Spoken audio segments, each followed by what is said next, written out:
കർത്താവിൽ ഏറ്റവും പ്രിയപ്പെട്ട സഹോദരങ്ങളെ, ഈ നല്ല ദിനത്തിൽ നമുക്ക് ദൈവത്തിന് കൂടാനുകൂടി നന്ദി പറയാം. ഇന്ന് നാം കേൾക്കാൻ പോകുന്ന തിരുവചനത്തിലൂടെ ദൈവം നമ്മളോട് സംസാരിക്കാൻ പോവാണ്.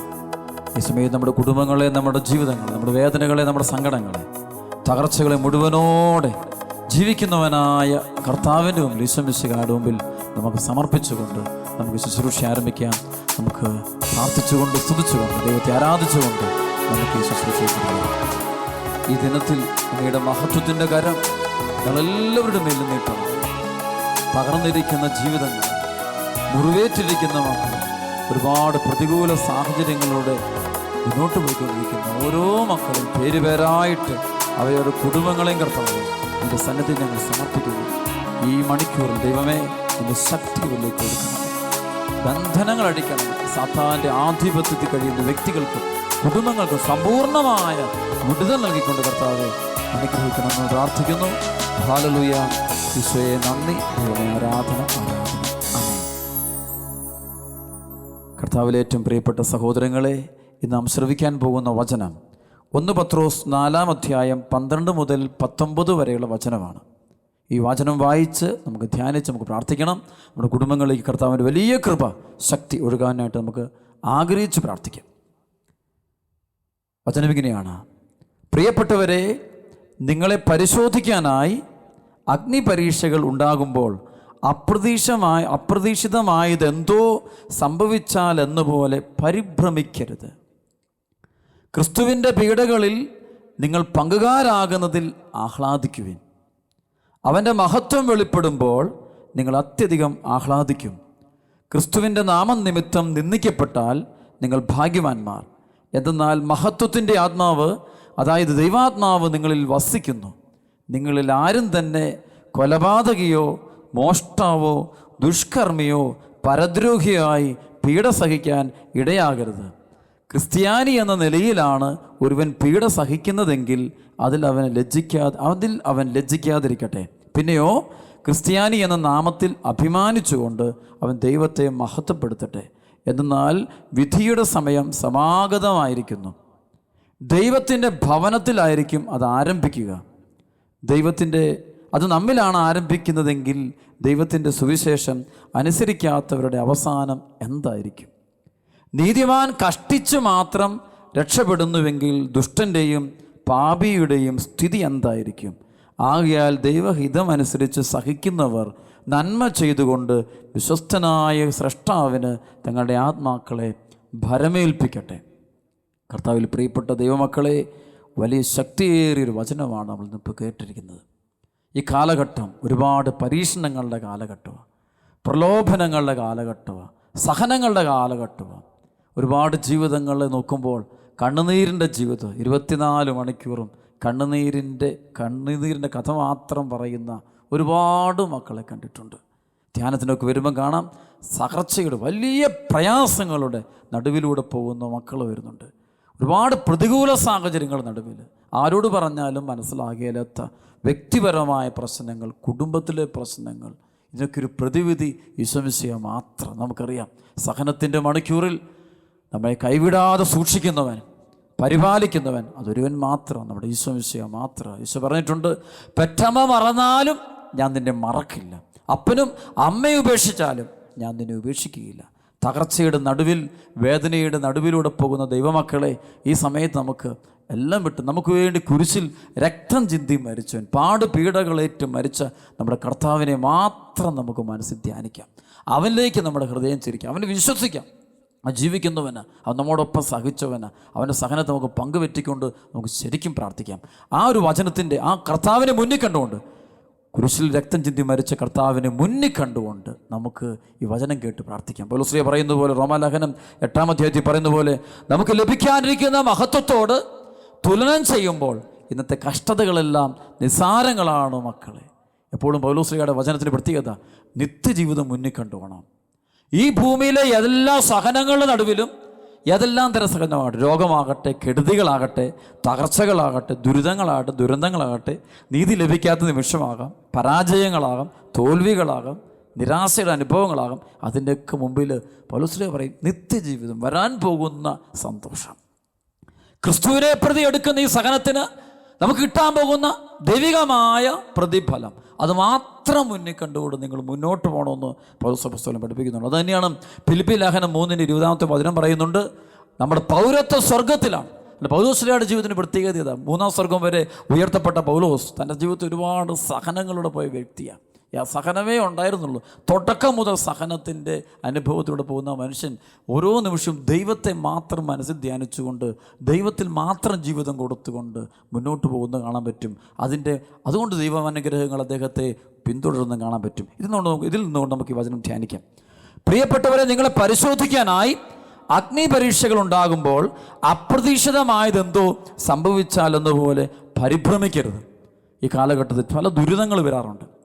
ഉടനെ അപ്രതീക്ഷിതമായതെന്തോ സംഭവിച്ചവരുണ്ട്. അപകടങ്ങളാകാം, രോഗങ്ങളാകാം, കടബാധ്യതയാകാം, വിവാഹ പ്രശ്നങ്ങളാകാം, ഭാര്യ ചതിച്ചു, ഭർത്താവ് ചതിച്ചു, മക്കൾ ചതിച്ചു, മക്കൾ മനസ്സിലാക്കിയില്ല, ഒരു നിമിഷം എല്ലാം പൊട്ടിത്തകരുന്ന അനുഭവങ്ങൾ. അപ്പം ഇങ്ങനെ വരുമ്പോൾ അതുപോലെ തന്നെ വിശ്വാസ മേഖലയിലുണ്ടാകുന്ന തകർച്ചകൾ, ഒരുപാട് വേദനകൾ, നഷ്ടങ്ങൾ, ജോലിസ്ഥലത്തുനിന്നുണ്ടാകുന്ന വേദനകൾ, പഠന മേഖല ഉണ്ടാകുന്ന വേദനകൾ, പരാജയങ്ങൾ, ഇത് വരുമ്പോൾ പൗലോസ് പറയുക, പത്രോസ് പഠിപ്പിക്കുക, നിങ്ങളെ പരിശോധിക്കാനായി അഗ്നിപരീക്ഷകൾ ഉണ്ടാകുമ്പോൾ എന്തോ സംഭവിച്ചാലെന്ന പോലെ പരിഭ്രമിക്കരുത്. അവിടെ പറയുന്നത് നിങ്ങളെ പരിശോധിക്കാനായി. ഇതൊരു ക്രൈസ്തവനെ സംബന്ധിച്ച് അവനുണ്ടാകുന്ന സഹനങ്ങൾ മുഴുവൻ അവനെ ഒരു പരിശോധനയിലോട്ട് വിടുന്ന, അവൻ്റെ ഉറപ്പ്, വിശ്വാസത്തിൻ്റെ ഉറപ്പെന്ന് പരിശോധിക്കുന്ന നിമിഷം. അവൻ ദൈവത്തോട് ചേർന്നാണോ നിൽക്കുന്നത്, ആരെയാണോ അവൻ കൂടുതൽ സ്നേഹിക്കുന്നതെന്നറിയുന്ന നിമിഷം, ആർക്കു വേണ്ടിയാണോ അവൻ ജീവിക്കുന്നതെന്ന് തിരിച്ചറിയുന്ന സമയം. കാരണം വേദന വരുമ്പോഴാണ് ശരിയായ സ്വഭാവം നമ്മുടെ പുറത്ത് വരുന്നത്. തകർച്ചകൾ വരുമ്പോഴാണ് ശരിയായ സ്വഭാവം പുറത്ത് വരുന്നത്. ഒരു പരാജയം ഉണ്ടാകുമ്പോഴാണ് നമ്മൾ ആരിലാണ് ആശ്രയിക്കുക. ചിലരുണ്ട്, ഒരു പരാജയം ഉണ്ടാകുമ്പോൾ ഉടനെ ദൈവത്തെ ശപിച്ചു, പള്ളിയെ ശപിച്ചു, ഞാൻ പള്ളി പോക്ക് നിർത്തി, കുമ്പസാരം നിർത്തി, അപ്പനോട് വെറുത്തു, അമ്മയെ വെറുത്തു, ഭയങ്കര പ്രശ്നം, മദ്യഷാപ്പിലോട്ട് പോവുക, വ്യഭിചാരശാലയിലേക്ക് ഓടുക, ഒരു തകർച്ച വന്നു, ഒരു വീഴ്ച വന്നു, ഉടനെ ചില ജീവിതങ്ങൾ ഉടനെ പൊട്ടിത്തെറിച്ച് പോകുന്നു, എടുത്തിയാടി എല്ലാം അന്നുകൊണ്ട് തന്നെ ജീവിതം തീർക്കുന്ന ഒത്തിരി ആളുകളെ കാണാൻ പറ്റും. പലപ്പോഴും ഈ മദ്യഷാപ്പുകളുടെ ഒക്കെ മുന്നിൽ ഇങ്ങനെ ക്യൂ നിൽക്കുന്ന ആളുകളെ വിളിച്ചു ചോദിച്ചു നോക്കൂ, തകർന്ന് തരിപ്പണമായവൻ്റെ സ്ഥലമാണതെന്ന് നമുക്ക് മനസ്സിലാകും. തകർന്ന് തരിപ്പണമായി കഴിയുമ്പോൾ സമാധാനം കിട്ടാൻ വേണ്ടി അവൻ ഒറ്റ പോക്ക് പോകുന്നതാണ്. അപ്പോൾ ഇവിടെ വരുന്നത് ശരിക്കും ഇവിടെ ഒരു തകർച്ച വരുമ്പോൾ, ഒരു വേദന വരുമ്പോൾ, ഒരു ദുരിതം വരുമ്പോൾ പത്രോസ് പറയാം, നിങ്ങൾ ദൈവം പരിശോധിക്കുന്ന നിമിഷം നിങ്ങൾക്ക് ആരോടാണ് സ്നേഹം കൂടുതൽ, നിങ്ങൾക്ക് ആരോടാണ് ബന്ധം കൂടുതൽ? ദൈവത്തോടാണോ അതോ ഈ വ്യക്തികളോടാണോ? ദൈവത്തോടാണോ ഈ വസ്തുക്കളോടാണോ? ദൈവത്തെക്കൊണ്ടാണോ അതോ നിൻ്റെ ജോലിയോടാണോ? ദൈവത്തോടാണോ അതോ നിൻ്റെ ആരോഗ്യത്തോടാണോ? ദൈവത്തോടാണോ നിൻ്റെ പ്രൊഫഷനോ അല്ല നിൻ്റെ കഴിവ്, നിൻ്റെ സൗന്ദര്യം, ഇതിനോടാണോ നിനക്ക് സ്നേഹം കൂടുതൽ? ശരിക്കും പരിശോധനയുടെ നിമിഷമാണ്. ചില വിശുദ്ധാത്മാക്കളൊക്കെ ഈ സമയത്തൊക്കെ അവർ ദൈവത്തെ സ്തുതിക്കുകയും ദൈവത്തെ മഹത്വപ്പെടുത്തുകയും അവർ ഉയരുന്ന കാണാൻ പറ്റും. പക്ഷേ ഈ തലമുറയ്ക്ക് ഏതോ തിന്മയുടെ സ്വാധീനത്തിലൂടെ പുറകോട്ട് പോകുന്ന കാണാൻ പറ്റും. അതുകൊണ്ട് ഇവിടെ പൗത്രോസ് പറയുക, അപ്രതീക്ഷിതമായി സംഭവിച്ചായിട്ട് കരുതണ്ട, ഇത് ദൈവത്തിൻ്റെ പദ്ധതിയുടെ ഭാഗമായിട്ട് കാണണം, ദൈവം നിങ്ങളെ പരിശോധിക്കാനായിട്ട് തരുന്ന സാഹചര്യമായിട്ട് കാണാം. രണ്ടാമത് പറയുക, ക്രിസ്തുവിൻ്റെ പീഡകളിൽ നിങ്ങൾ പങ്കുകാരാകുന്നതിൽ ആഹ്ലാദിക്കുവേൻ. പത്രോസ്ലീഹയെ സംബന്ധിച്ച് ഒരു ക്രൈസ്തവനുണ്ടാകുന്ന സകല സഹനങ്ങളും അത് ക്രിസ്തുവിൻ്റെ പീഡാസഹനങ്ങളോടുള്ള ഉൾച്ചേരൽ, അല്ലെങ്കിൽ ക്രിസ്തു തൻ്റെ പീഡാസഹനത്തിൽ ഒരുവനെ അതിലേക്ക് ക്ഷണിച്ചു വരുത്തി അതിൽ പങ്കുചേർക്കുക, അതിൽ അവനെ കൂടെ കൂട്ടിച്ചേർക്കുക. അതാണ് 12 അപ്പസ്തോലന്മാരിൽ യോഹന്നാൻ അപ്പസ്തോലനൊഴിച്ച് ബാക്കി 11 പേരും മരിച്ചത് രക്തസാക്ഷികളായിട്ടാണ്. അത് ഭയങ്കരമായ ശാരീരിക പീഡനങ്ങളേറ്റു മരിച്ചവർ. വിശുദ്ധരുടെ ചരിത്രം മുഴുവൻ പഠിച്ചു നോക്കിയോളൂ, അവർ മുഴുവൻ സഹനത്തിൻ്റെ തീയിലൂടെ പോയി. കൊച്ചുറസ്യ പുണ്യത്തിൽ ചെറുപ്പത്തിലെ രോഗിണിയായിത്തീർന്നവൾ, അൽഫനുസാമ ചെറുപ്പത്തിലെ രോഗിണിയായിത്തീർന്നു, എല്ലാം നഷ്ടപ്പെട്ടവൾ, ഒരു അനാഥ കുഞ്ഞിനെ പോലെ വളർന്നവർ. പക്ഷെ ആ മകള് ആ സഹനങ്ങളുടെ നടുവിൽ ദൈവത്തെ ശപിക്കാനോ പാപത്തിലേക്ക് പോകാനോ ഒന്നും പോയില്ല. നേരെ മറിച്ച് ആ സമയത്ത് വിശ്വാസത്തിൽ വളരുകയാണ്. സഹനത്തിൻ്റെ നിമിഷത്തിലാണ് വിശ്വാസം വളരുന്നത്. സഹനം ഉണ്ടായില്ലെങ്കിൽ നമ്മൾ ആരും വിശ്വാസത്തിൽ വളരില്ല. സുഭിക്ഷമായ സാഹചര്യങ്ങളിലൂടെ പോകുന്നവൻ ഒരിക്കലും ദൈവത്തെ അറിഞ്ഞിട്ടുമില്ല, അറിയാനിട്ട് പോകുന്നുമില്ല. അവിടെ ശരിക്കും ഒരുവൻ്റെ ആത്മീയ വളർച്ച, ദൈവത്തിലേക്കുള്ള വളർച്ചയുടെ ഭാഗമാണ് അവനുണ്ടാകുന്ന മുഴുവൻ തിക്താനുഭവങ്ങൾ, പീഡനങ്ങൾ, നിന്ദനങ്ങൾ, പരിഹാസങ്ങൾ, ഒറ്റപ്പെടുത്തലുകൾ എന്ന് തിരിച്ചറിഞ്ഞുകൊള്ളു. അതുകൊണ്ട് പത്രോസ് പറയുക, ക്രിസ്തുവിൻ്റെ പീഡകളിൽ നിങ്ങൾ പങ്കുകാരാകുന്നതിൽ ആഹ്ലാദിക്കുവിൻ. അതുകൊണ്ട് ആഹ്ലാദിക്കാനാണ് പറയുന്നത്, സന്തോഷിക്കാനാണ് പറയുന്നത്. ഞാൻ കണ്ടിട്ടുണ്ട് ചില ജീവിതങ്ങൾ, അവരുടെ ജീവിതത്തിൽ വേദന ഉണ്ടാകുമ്പോൾ അവർ ഹല്ലേലൂയ പാടുന്നത് കാണാൻ പറ്റും, ദൈവത്തെ സ്തുതിക്കുന്നത് കാണാൻ പറ്റും. എനിക്കറിയാവുന്നൊരു എൻ്റെ ഒരു സ്നേഹിതൻ, അദ്ദേഹത്തിൻ്റെ പ്രിയപ്പെട്ട കുഞ്ഞ് മരിച്ചു പോകുമ്പോൾ, അപകടപ്പെട്ട് മരിച്ചു പോകുമ്പോൾ, പെട്ടെന്ന് മരിക്കുമ്പോൾ അദ്ദേഹം അന്ന് പറയുന്നത് പ്രൈസ് ദി ലോർഡ്, ഹല്ലേലൂയ. ആളുകൾ അദ്ദേഹത്തെ പരിഹസിക്കുക, ഇതെന്തൊരു മനുഷ്യൻ, പ്രാന്ത് പിടിച്ചല്ലായിരുന്നു. ശരിക്കും അദ്ദേഹം പറയാം, എൻ്റെ കുഞ്ഞ് എൻ്റെ തറവാട്ടിലേക്ക് പോയിരിക്കുക, എൻ്റെ അപ്പൻ്റെ അടുത്തേക്ക്, സ്വർഗത്തിലേക്ക് പോയിരിക്കുക, സ്വർഗപിതാവിൻ്റെ അടുത്തേക്ക് പോയിരിക്കുക, അതിലെനിക്ക് സന്തോഷമാണ്. അപ്പോൾ ആ വേദന നിമിഷങ്ങളിൽ എല്ലാവരും ഈ മനുഷ്യനെ ആശ്വസിപ്പിക്കാൻ ചെല്ലുമ്പോൾ ഈ വ്യക്തിക്ക് ആനന്ദം. കാരണം ആ വ്യക്തിയുടെ ജീവിതത്തിൽ ദൈവത്തെ കണ്ടുമുട്ടിയവന് സഹനമുണ്ടാകുമ്പോൾ നിരാശയില്ല. ദൈവത്തെ കണ്ടുമുട്ടാത്തവന് സഹനമുണ്ടാകുമ്പോൾ പിടിച്ചു ചെയ്യാൻ പറ്റില്ല, അവൻ നിരാശയിലോട്ട് പോകും, തകർച്ചയിലേക്കും വീഴ്ചയിലേക്കും പോകുന്ന, പാപത്തിലേക്ക് പോകുന്നത് കാണാൻ പറ്റും. അതുകൊണ്ട് പ്രിയപ്പെട്ടവരെ, പത്രോസ് പറയുക, ക്രൈസ്തവനുണ്ടാകുന്ന മുഴുവൻ പീഡകളെയും മുഴുവൻ സഹനങ്ങളെയും അവൻ കാണേണ്ടത് ക്രിസ്തുവിൻ്റെ പീഡാസഹനങ്ങളോട് ചേർത്ത്, ക്രിസ്തുവിൻ്റെ തിരുശരീരത്തിലേറ്റ ഓരോ മുറിവുകൾ, ഈശോയ്ക്കുണ്ടായ അപമാനങ്ങൾ, ഈശോയേറ്റ പീഡകൾ, ഈശോയേറ്റ സഹനങ്ങൾ, അതിനോട് ചേർന്ന് ഞാനും ക്രിസ്തുവിനോടൊപ്പം സഹിക്കുന്നു, ക്രിസ്തുവിനോടുകൂടെ മഹത്വത്തിലേക്ക് ഉയർത്തപ്പെടാൻ വേണ്ടി എൻ്റെ കർത്താവ് എനിക്ക് സഹനങ്ങൾ തരും. ഞാൻ ഓർക്കാറുണ്ട്, ശുശ്രൂഷ മേഖലയിൽ പോകുമ്പോൾ ഒരിക്കലും സന്തോഷത്തിൻ്റെ വഴികളല്ല, ഒരിക്കലും ഇല്ല. എന്നും നോക്കിയാൽ സഹനം തീക്കാത്തൂടെ തന്നെ പോയിട്ടുള്ളത്. എൻ്റെ ശുശ്രൂഷയുടെ കർത്താവിനെ കൊണ്ടുപോയി 18 വർഷം. ഈ 18 വർഷത്തെ ശുശ്രൂഷ തിരിഞ്ഞു നോക്കുമ്പോൾ മുഴുവൻ രോഗങ്ങളും പീഡനങ്ങളും നിന്ദനങ്ങളും പരിഹാസങ്ങളും അല്ല. പക്ഷെ ഇതിനകത്ത് പിടിച്ചു നിൽക്കാൻ, വഴിതെറ്റിപ്പോകാതിരിക്കാൻ കർത്താവ് ഒരു കൃപ തരാറുണ്ട്, ശക്തി തരാറുണ്ട്, ഒരൊറ്റ പവർ.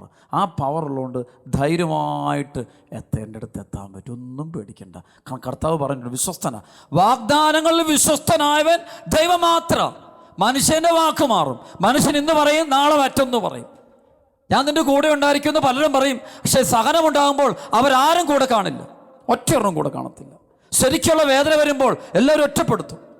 ഒരു യുവാവ് അവൻ്റെ സ്നേഹിതർ എൻ്റെ അടുത്ത് കൊണ്ടുവന്നു പ്രാർത്ഥിക്കാനായിട്ട്. ശരിക്കും ഒരു വാഹന അപകടം ഉണ്ടായിട്ട് നടുവൊടിഞ്ഞ് നാളുകളായിട്ട് അവൻ നാളുകളായിട്ട് കിടന്നിട്ട് ഇവനെ എടുത്തുകൊണ്ട് എൻ്റെ തൊട്ട അയൽവക്കത്തുള്ള ഒരു സ്നേഹിതനാണ് എടുത്തുകൊണ്ട് കൊണ്ടുവന്ന് ഇവൻ കിടത്തുക.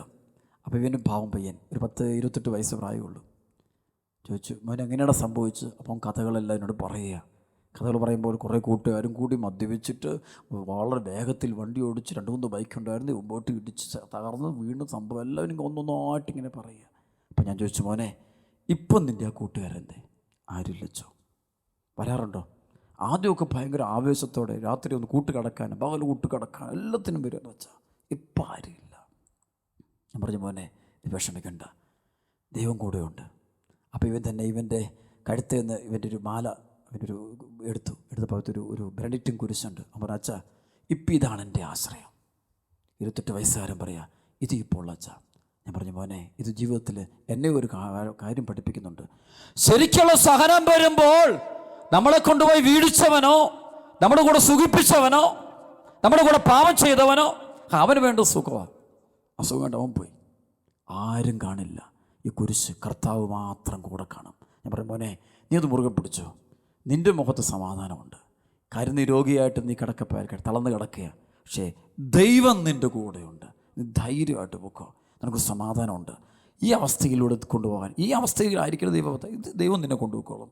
ഒന്നും പേടിക്കണ്ട. ഇത് ഇപ്പോൾ 2-3 വർഷത്തോളമായി നീ കിടക്കുന്നത്, ഇതുവരെ നിനക്ക് സമാധാനം. ദൈവം ഒരു വഴി വഴി തന്നു. നിൻ്റെ പ്രിയപ്പെട്ടവരൊക്കെ നിന്നെ സഹായിച്ചു. ഇനിയും ദൈവം നിന്നെ പല ആളുകളുടെ കരങ്ങളിലൂടെ നിന്നെ സംരക്ഷിച്ച് മുന്നോട്ട് കൊണ്ടുപോകുള്ളൂ. നീ പേടിക്കണ്ട.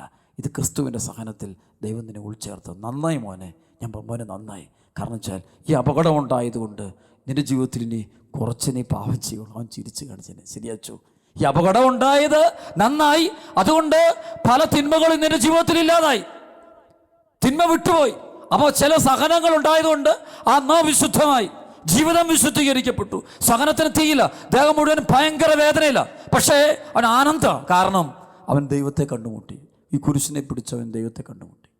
പ്രിയപ്പെട്ട സഹോദരങ്ങളെ, സഹനങ്ങളുടെ നടുവിൽ ഓർത്തോളുക, ദൈവം കൂടെയുണ്ട്. ആ തമ്പുരാനെ കൂടെ കാണുകയുള്ളൂ. ആർഭാടങ്ങളും ആഘോഷങ്ങളും ഉത്സവങ്ങളുടെയൊക്കെ നടുവിൽ ഒരുപാട് പേര് നമ്മുടെ കൂടെ കൊക്ക് വിളിക്കാനും ചാടിക്കളിക്കാനും കാണും. പക്ഷേ ശരിക്കുള്ള കണ്ണുനീര്, കുടുംബം തകരുമ്പോൾ, വിവാഹമോചനത്തിൻ്റെ വക്കിലൂടെ പോകുമ്പോൾ, അപ്പൻ കുടിയനായിട്ട് തീരുമ്പോൾ, അമ്മ വഴിവിട്ടതാണെന്നറിയുമ്പോൾ, മകള് വഴിവിടുന്ന സമയം അറിയുമ്പോൾ, ചില തെറ്റായ ബന്ധങ്ങൾ കുടുംബത്തിലേക്ക് കയറി വരുമ്പോൾ ഉടനെ എല്ലാം കൂടെ തകർന്ന് കാണാൻ പറ്റും. ഒരു കാര്യം ഓർത്തു, ദൈവം കൂടെ ഉണ്ട്. ആ തമ്പുരാൻ നമ്മളെ ഉപേക്ഷിച്ചിട്ടില്ല, നമ്മുടെ ദൈവം നമ്മളെ ഉപേക്ഷിക്കത്തുമില്ല. 100% നമ്മൾ തിരിച്ചറിഞ്ഞുകൊള്ളുക, ഒന്നും പേടിക്കേണ്ട കാര്യമില്ല. അടുത്ത വചനം പറയുക, ക്രിസ്തുവിൻ്റെ നാമം നിമിത്തം നിന്ദിക്കപ്പെട്ടാൽ നിങ്ങൾ ഭാഗ്യവാന്മാർ, എന്നാൽ മഹത്വത്തിൻ്റെ ആത്മാവ്, അതായത് ദൈവാത്മാവ് നിങ്ങളിൽ വസിക്കുന്നു. ഇത് മറ്റൊരു വചനമാണ് പത്രോസിനെ പഠിപ്പിക്കുന്നത്. അതായത് ഈശോയ്ക്ക് വേണ്ടി ജീവിക്കുമ്പോൾ അപമാനമേൽക്കുന്നത് അത് അനുഗ്രഹമായിട്ടാണെന്ന് പറയും. ചിലപ്പോൾ രാവിലെ എഴുന്നേറ്റ് പള്ളിയിൽ പോകുമ്പോൾ ഭർത്താവ് അല്ല പ്രിയപ്പെട്ടവർ ഒക്കെ പരിഹസിക്കും, ജീവിത പങ്കാളി പരിഹസിക്കുന്നു, മക്കൾ പരിഹസിക്കുമ്പോൾ അത് അനുഗ്രഹമായിട്ട് മാറുമെന്ന് പറയും, അഭിഷേകമായിട്ട് മാറും. വർഷങ്ങൾക്ക് മുമ്പ് മതപീഡന കാലഘട്ടത്തിലൊരു സംഭവം, നമ്മളെല്ലാവരും കേട്ടുള്ള സംഭവമാണത്. അതായത് ഒരു ദേവാലയത്തിൽ ശത്രുക്കൾ കയറി വന്നിട്ട് എല്ലാവരും പറഞ്ഞു മതം മാറണം, ഭയങ്കരമായ പീഡനം കൊടുക്കുക, ഭയങ്കരമായ പ്രശ്നം ഉണ്ടാക്കുക. അപ്പോൾ അവർ ചെയ്തത് അൾത്താരമുകളിലുള്ള കുരിശു രൂപം എടുത്ത് വലിച്ചു പറിച്ച് ദേവാലയത്തിന് നടുവിലോട്ട് ഇട്ടിട്ട് ഓരോ ക്രിസ്ത്യാനിയോടും വന്നിട്ട് പറയും, തുപ്പാൻ പറയും. ഈ രൂപത്തെ തുപ്പിയിട്ട് ശപിച്ച് തള്ളിയിട്ട് ഇറങ്ങിപ്പോകാൻ പറയും. അപ്പോൾ തോക്കുമായിട്ട് ശത്രുക്കൾ നിൽക്കുക, ആയുധങ്ങളായിട്ട് നിൽക്കുക, ചെയ്തില്ലെങ്കിൽ അന്നപ്പോൾ കൊന്നുകളെ. അപ്പോൾ ഒരു ക്യൂ ആയിട്ട് ഓരോല്ലാവരും പേടിച്ച് വെച്ച് എല്ലാവരും തുപ്പുക. അപ്പോൾ ഒരു കൊച്ചുകുട്ടി ഒരു 5-6 വയസ്സ് പ്രായമുള്ള കുട്ടി, ഒരു പെങ്കൊച്ച്, അവൾ നടന്നു വന്നിട്ട് നേരെ അവളുടെ കയ്യിലുണ്ടായിരുന്ന തൂവാലെടുത്തിട്ട് അവൾ ഈശോയുടെ മുഖം അങ്ങ് തുടയ്ക്കുന്ന കാണാൻ പറ്റും. ഈ ആളുകൾ തുപ്പൽ നോക്കിയിട്ട് അങ്ങ് ചുംബിക്കുകയും ഉടനെ ശത്രുക്കൾ ഇത് കണ്ടിട്ട് അരിശപ്പെട്ടിട്ട് അവർ ആയുധം ഉപയോഗിച്ച് ഇവളെ ആക്രമിക്കുകയും ആ ചോര ഇത് ഈശോയുടെ കുരിശിനോട് ചേർത്ത് ഇവളും കെട്ടിപ്പിടിച്ചിരിക്കുമ്പോൾ ആ സമയത്ത് ചോര കുതിർന്ന് ഇവൾ അവിടെ കിടന്ന് മരിക്കുന്നത് കാണാൻ പറ്റും, പെടഞ്ഞ് മരിക്കുന്നത് കാണാൻ പറ്റും. ശരിക്കത് വിശ്വാസത്തിൻ്റെ വളർച്ചയാണ്, അഭിഷേകത്തിൻ്റെ വളർച്ചയാണത്. സഹനത്തെ കൃപയാക്കി മാറ്റുകയാണ്. അതായത് സഹിക്കാൻ പേടിയില്ല, ക്രിസ്തുവിന് വേണ്ടി സുവിശേഷത്തിന് വേണ്ടി മരിക്കാൻ പേടിയില്ല. മറ്റൊന്നിനു വേണ്ടിയല്ല മരിച്ചത്. ആ പിഞ്ചു കുഞ്ഞു മരിച്ചത് ഈശോയ്ക്ക് വേണ്ടി മരിച്ചു. നമ്മളൊക്കെ മരിക്കാൻ പോകുന്നത് എന്തിനു വേണ്ടിയാണ്? ചിലർക്ക് മരിക്കുന്നത് പണത്തിന് വേണ്ടിയാണ്, ചിലർക്ക് സുഖത്തിന് വേണ്ടിയാണ്, ചിലർക്ക് പേരിന് വേണ്ടിയാണ്, ചിലർക്ക് പെരുമയ്ക്ക് വേണ്ടിയാണ്, ചിലർക്ക് ആർത്തിമൂർത്താണ്, ചിലർ തങ്ങളുടെ കയ്യിലിരിപ്പ് കൊണ്ട് സ്വന്തം പാപത്തിൻ്റെ പ്രവൃത്തി കൊണ്ട് മരിക്കുന്നത് കാണാൻ പറ്റും. അപകടങ്ങൾ വരുത്തി വെക്കുന്ന അത് തിന്മയിൽ നിന്നുണ്ടാകുന്ന തിന്മ. അതല്ല, ഒരു നല്ല മരണം വരണമെങ്കിൽ അവിടെ ദൈവത്തോടുള്ള ബന്ധം, ആ ദൈവത്തെ സ്നേഹിക്കാനുള്ള ആഗ്രഹം, ഈശോയോടുള്ള ആഴമേറിയ ബന്ധം, ഈ ബന്ധം ഹൃദയത്തിൽ സൂക്ഷിച്ചു വെച്ചുകൊണ്ട് സഹനമെടുക്കാൻ പറ്റണം. സഹനത്തെ അങ്ങനെ കാണാനായിട്ട് നമുക്കിടയാകട്ടെ. വീണ്ടും വചനം പറയുക, അതായത് ദൈവാത്മാവ് നിങ്ങൾ വസിക്കുന്നു, അതായത് ക്രിസ്തുവിൻ്റെ നാമം നിമിത്തം നിങ്ങൾ നിന്ദിക്കപ്പെട്ടാൽ നിങ്ങൾ ഭാഗ്യവാന്മാർ, എന്നാൽ മഹത്വത്തിൻ്റെ ആത്മാവ്, അതായത് ദൈവാത്മാവ് നിങ്ങൾ വസിക്കുന്നു. ശരിക്കും ദൈവത്തിൻ്റെ പരിശുദ്ധാത്മാവ് നമ്മളിൽ വസിക്കുമ്പോൾ ഒരുപാട് സഹനമുണ്ടാകും. ശരിക്കും ക്രിസ്തുവിൻ്റെ വഴിയിലൂടെ പോകുന്നവർക്ക് ഒരുപാട് സഹനമുണ്ട്. ഈശോയുടെ വഴിയിലൂടെ പത്തിമോസ് ലേഖനത്തിൽ പൗലോസ് പറയുന്നത്, യേശു ക്രിസ്തുവിനോട് ഐക്യപ്പെട്ട് വിശുദ്ധ ജീവിതം നയിക്കാൻ ആഗ്രഹിക്കുന്നവരെല്ലാവരും പീഡിപ്പിക്കപ്പെടും. യേശു ക്രിസ്തുവിനോട് ഐക്യപ്പെട്ട് വിശുദ്ധ ജീവിതം നയിക്കാൻ ആഗ്രഹിക്കുന്നവരെല്ലാവരും പീഡിപ്പിക്കപ്പെടും. സത്യമായിട്ടത് സകല വിശുദ്ധാത്മാക്കളും ക്രിസ്തുവിനെ ആരെല്ലാം അനുഗമിച്ചിട്ടുണ്ടോ അവരെല്ലാം തന്നെ പീഡിപ്പിക്കപ്പെട്ടിട്ടുണ്ട്. സത്യത്തിന് വേണ്ടി, നീതിക്ക് വേണ്ടി, സ്നേഹത്തിന് വേണ്ടി, വിശുദ്ധമായ ജീവിതത്തിന് വേണ്ടി, പ്രാർത്ഥനാ ജീവിതത്തിന് വേണ്ടി ആരെല്ലാം മുന്നോട്ട് പോയിട്ടുണ്ടോ അവരെല്ലാം വല്ലാണ്ട് പീഡനമേൽപ്പിക്കപ്പെട്ടിട്ടുണ്ട്. ശാരീരികമായിട്ടും മാനസികമായിട്ടും തകർക്കപ്പെട്ടിട്ടുണ്ട്. പക്ഷേ പത്രോസ് പറയുക, ആ നിമിഷം നിങ്ങൾ അടിപതറരുത്, നിങ്ങൾ ദൈവത്തിൻ്റെ ആത്മാവുണ്ട്. നിങ്ങളെ ആളുകൾ പരിഹസിക്കുന്നതിൻ്റെ കാരണം നിങ്ങൾ പരിശുദ്ധാത്മാവുണ്ട്. നിങ്ങൾ അവഹേളിക്കപ്പെടുന്ന കാരണം നിങ്ങളുടെ കൂടെ ദൈവമുണ്ട്. അതുകൊണ്ട് ഈ ഒരു ക്രിസ്തുവിൻ്റെ പീഡാസഹനത്തിൽ ദൈവം നിങ്ങളെ ഉൾച്ചേർത്തുന്നതായിട്ട് നിങ്ങൾ കാണണമെന്ന് പത്രോസിന്റെ പുസ്തകം പഠിപ്പിക്കുക. വീണ്ടും വചനം പറയുക, നിങ്ങൾ ആരും തന്നെ കൊലപാതകിയോ മോഷ്ടാവോ ദുഷ്കർമ്മിയോ പരദ്രോഹിയായി പീഡ സഹിക്കാൻ ഇടയാകരുത്. കണ്ടോ, വലിയൊരു വചനം. ചില ആളുകളുടെ ജീവിതത്തിൻ്റെ തകർച്ചയുടെ കാരണം നമ്മൾ പറയും അവൻ്റെ കയ്യിലിരിപ്പ, അവളുടെ കയ്യിലിരിപ്പ, അവൻ്റെ വഴിവിട്ട ജീവിതം മൂലം അവൻ്റെ കുടുംബം തകർന്നു, അവളുടെ പാപകരമായ ജീവൻ നിമിത്തം ഭർത്താവും മക്കളും തകർന്നു. യുവാവിൻ്റെ അഹങ്കാരവും ബുദ്ധി കൊണ്ടുള്ള ജീവിതവും യുക്തി കൊണ്ടുള്ള ജീവിതവും കൊണ്ട് തിന്മ കൊണ്ട് അവനും അവൻ്റെ കുടുംബവും അവൻ്റെ ഭാവിയും ജീവിതവും മുഴുവനും ഒരു തകർച്ച. ആ തകർച്ച ഒരിക്കലും പരിശുദ്ധാത്മാവുണ്ട്. പാപത്തിൻ്റെ വഴി, പാപത്തിൻ്റെ പരിണിത ഫലമായ തകർച്ചയുണ്ട്. അതുപോലെ തന്നെ പരിശുദ്ധാത്മാവിൽ നിറയുന്നവർക്കുണ്ടാകുന്ന സഹനങ്ങളുണ്ട്. അപ്പോൾ പത്രോസ്ലീഹ പറയുക, പാപത്തിൻ്റെ പരിണിത ഫലമായ തകർച്ചയാകരുത് നിങ്ങളുടെ ജീവിതം സംഭവിക്കുന്നത്.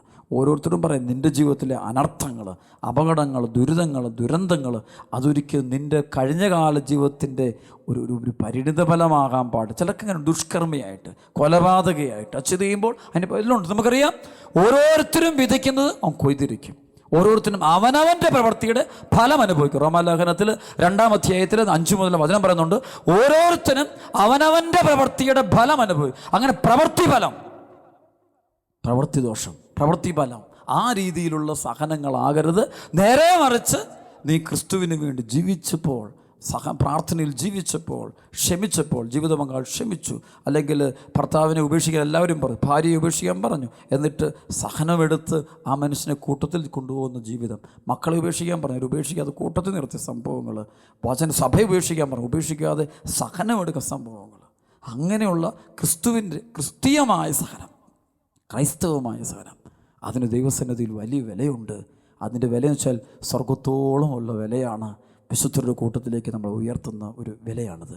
ഈ നാളുകൾക്കൊരു പ്രത്യേകതയുണ്ട്. സഭയിൽ ലോകം മുഴുവൻ തന്നെ പരിശുദ്ധാത്മാവിൻ്റെ ശക്തമായ പ്രവർത്തനം നടന്നുകൊണ്ടിരിക്കുക. എന്താണ് പ്രവർത്തനം? വിശുദ്ധരെ തിരഞ്ഞെടുത്തുകൊണ്ടിരിക്കുന്നു. വിശുദ്ധരെ തിരഞ്ഞെടുത്തുകൊണ്ടിരിക്കുന്ന സമയം. അതുകൊണ്ട് പ്രിയപ്പെട്ട ദൈവമക്കളെ, വിശുദ്ധിയിലേക്ക് ഉയർത്തപ്പെടുന്ന ഈ സമയത്ത് സഹനങ്ങളെ ഓർത്ത് നമുക്ക് നന്ദി പറയാം. കർത്താവ് തന്നിരിക്കുന്ന സകല കൃപകളെ ഓർത്ത് നമുക്ക് നന്ദി പറയാം. ദൈവം നമുക്ക് അനുഭവിച്ചിരുന്ന മുഴുവൻ സഹനങ്ങളും രക്ഷാകരമാണ്, അനുഗ്രഹമാണെന്ന് ഓർത്ത് നമുക്ക് ദൈവത്തെ മഹത്വപ്പെടുത്താം. ദൈവം നമ്മെ അനുഗ്രഹിക്കട്ടെ. ഈ ആരാധന സമയത്ത് സഹിക്കാനുള്ള ശക്തി ഞങ്ങൾക്ക് തരണമേ എന്ന് തീക്ഷ്ണമായിട്ട് നമുക്ക് ദൈവത്തോട് പ്രാർത്ഥിക്കാം. ആമേൻ.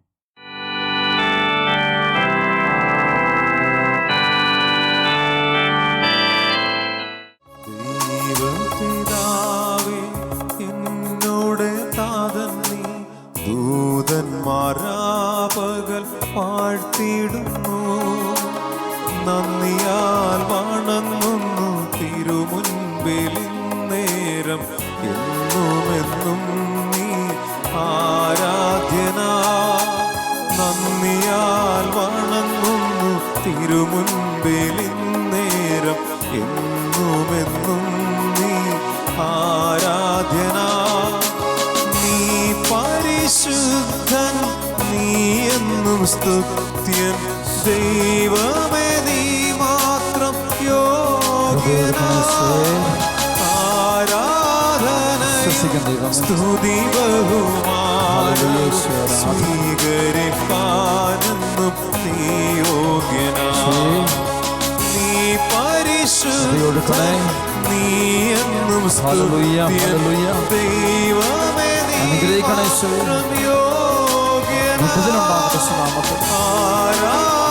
എല്ലാ മക്കളെ അനുഗ്രഹിക്കണം.